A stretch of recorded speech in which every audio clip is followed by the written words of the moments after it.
Talaga namang napakabango ngayon yung ating recipe mga palangga, ubing-ube na lakas bread ang video po natin ngayon. Kaya wag na nating patagalin ito, simulan na po natin. Walang ka-effort na paggawa ng ating icing. So gagawa na po tayo ng ating ube mixture. Ito po yung ating sugar, 600 grams. At 30 grams ng ating baking powder. Malambot na mixture yung gagawin natin ngayon ha. At isunod natin dito ilagay yung ating 15 grams ng ating rock salt. At yung ating 1 teaspoon ng ating yeast. Maglagay tayo dito ng yeast mga palangga. Kasi maglagay tayo dito ng first class. At isunod natin dito yung 1 teaspoon ng ating food color ube violet. At yung ating 2 tablespoon ng ating ube flavor. At syempre, yung pangpasarap po natin, yung ating margarine na 2/3 cup. At isunod po natin dito yung 2 piraso po natin na large na itlog. At pagkatapos ay durugin lang po natin yung ating margarine dito sa ating asukal. At isunod na po natin ditong ilagay yung ating evaporated milk. Para madali po ninyong masundan yung ating mga ingredients mga palangga, ay ilagay po natin yan sa ating caption. At pagkatapos natin itong tunawin yung ating asukal dito sa ating evaporated milk, ay maglagay na po tayo dito ng ating harina. Ang ating harina ay 3rd class flour po ito na 750 grams. At maglagay po din tayo dito ng 250 grams ng ating 1st class flour. And then, haluin lang po natin ito hanggang sa mag-firm yung ating mixture. Sa previous video ko na ang ating lakas bread ay medyo mulo dami-dami po yon. Madami po yung recipe na ginawa natin.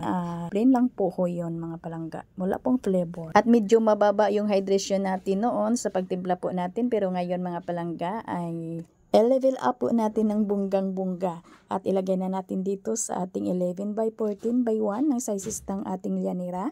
At yung ating lianera ay banyahan lang po natin ng shortening para hindi po dumikit yung ating mixture dito. Para hindi po tayo dito mahirapan mamaya sa pagtanggal pag naluto na. At para hindi dumikit mga palangga na pag tayo'y nagpalapa dito, yung ating sinuot na plastic gloves ay lagyan lang po natin yan ng mantika. Para po hindi dumikit pag nagpalapad tayo. At pagkatapos ay butas-butasan lang natin yung ating mixture gamit yung ating tinidor. At pahingahin natin ito mga palangga ng mga 30 minutes. At dapat po ay mainit po yung ating oven dito bago po natin ito isalang. Pagkalipas ng 30 minutos mga palangga, isalang na po natin yung ating lakas bread sa malakas po na apoy. Nasa 220 degrees Celsius ang init ng ating oven dito. Up and down po yung function. At lutuin natin ito sa loob ng 30 minutos. At palamigin muna natin ito. Dapat ay malamig na bago po natin ito tanggalin. At pagkatapos ay hiwain lang po natin.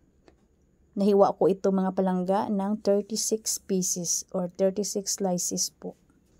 Hiwain muna natin ito bago po natin lagyan dito sa ibabaw ng ating icing.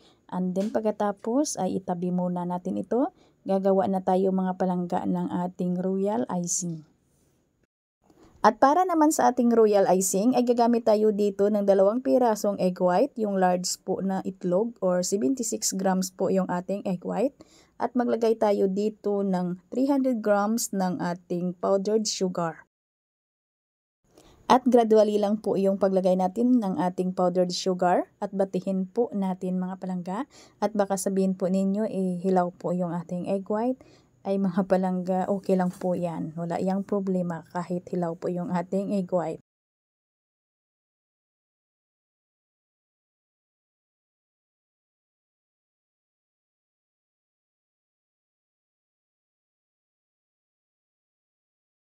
Ayan ang mga palangga, nang naubos na po nating ilagay yung ating powdered sugar, ilipat na po natin sa pinaka-high speed yung ating hand mixer para po mapadali po natin itong mapatibay yung ating royal icing.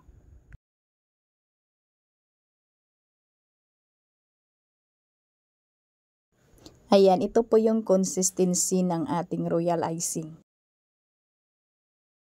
At ilagay na po natin dito sa ibabaw ng ating ube lakas bread.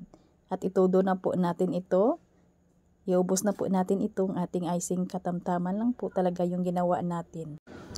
At hintayin muna natin ang magtuyo ng kaunti ng mga 30 minutes bago po natin paghiwa-hiwalayin po yung ating nakaslice. At gagamit lang po ako dito ng sprinkles para po sa ating toppings.